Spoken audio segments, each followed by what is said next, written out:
वैसे तो आजकल की दुनिया में हम लोग व्हाट्सएप फॉरवर्ड्स को बहुत ज़्यादा गंभीरता से नहीं लेते हैं, लेकिन ये वाला जब व्हाट्सएप फॉरवर्ड मेरे पास आया तो इसने मेरी सोच पर एक गहरा असर डाला है और मैं चाहता हूं कि इसको आप ध्यान से सुने।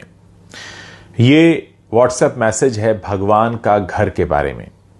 कल दोपहर मैं बैंक गया था तो वहां एक बुजुर्ग भी अपने काम से आए थे। वहां वो कुछ ढूंढ रहे थे। मुझे लगा शायद उन्हें पेन चाहिए, इसलिए उनसे पूछा तो वो बोले, बीमारी के कारण मेरे हाथ कांप रहे हैं और मुझे पैसे निकालने की स्लिप भरनी है, उसके लिए मैं देख रहा हूं कि कोई मदद कर दे। मैंने बोला, आपको कोई आपत्ति ना हो तो मैं आपकी स्लिप भर देता हूं। उन्होंने मुझे स्लिप भरने की अनुमति दे दी। मैंने उनसे पूछकर स्लिप भी भर दी। रकम निकालकर उन्होंने मुझसे पैसे गिनने को कहा तो मैंने पैसे भी गिन दिए। हम दोनों एक साथ ही बैंक से बाहर आए तो बोले, सॉरी, तुम्हें थोड़ा कष्ट होगा परंतु मुझे रिक्शा करवा दो, इस भरी दोपहरी में रिक्शा मिलना बड़ा कष्टकारी होता है। मैंने बोला, मुझे भी उसी ओर जाना है, मैं आपको कार से घर छोड़ देता हूं। वो तैयार हो गए। हम उनके घर पहुंचे। 60 बाई 100 के प्लॉट पर बना हुआ एक घर था। घर तो क्या कहें, बंगला आप कह सकते हैं इसे।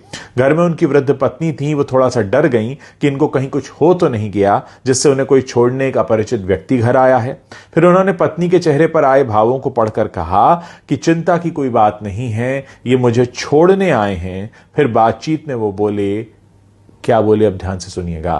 फिर वो बातचीत में बोले, इस भगवान के घर में हम दोनों पति पत्नी ही रहते हैं, हमारे बच्चे तो विदेश में रहते हैं। मैंने जब उन्हें भगवान के घर के बारे में पूछा तो उन्होंने बताया कि हमारे परिवार में भगवान का घर कहने की पुरानी परंपरा है। इसके पीछे की भावना यह है कि यह घर भगवान का है और हम तो उस घर में रहते हैं, जबकि लोग कहते हैं कि घर हमारा है और भगवान हमारे घर में रहते हैं।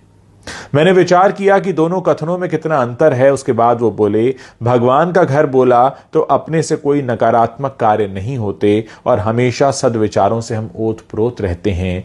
बाद में मजाकिया लहजे में बोले, लोग तो मौत के बाद भगवान के घर जाते हैं पर हम तो जीते जी ही भगवान के घर का आनंद ले रहे हैं। ये वाक्य भी जैसे भगवान ने दिया कोई प्रसाद ही है। भगवान ने ही मुझे उनको घर छोड़ने की प्रेरणा दी। घर भगवान का और हम उनके घर में रहते हैं। हमको इस कहानी से बहुत कुछ सीखने को मिलता है दोस्तों।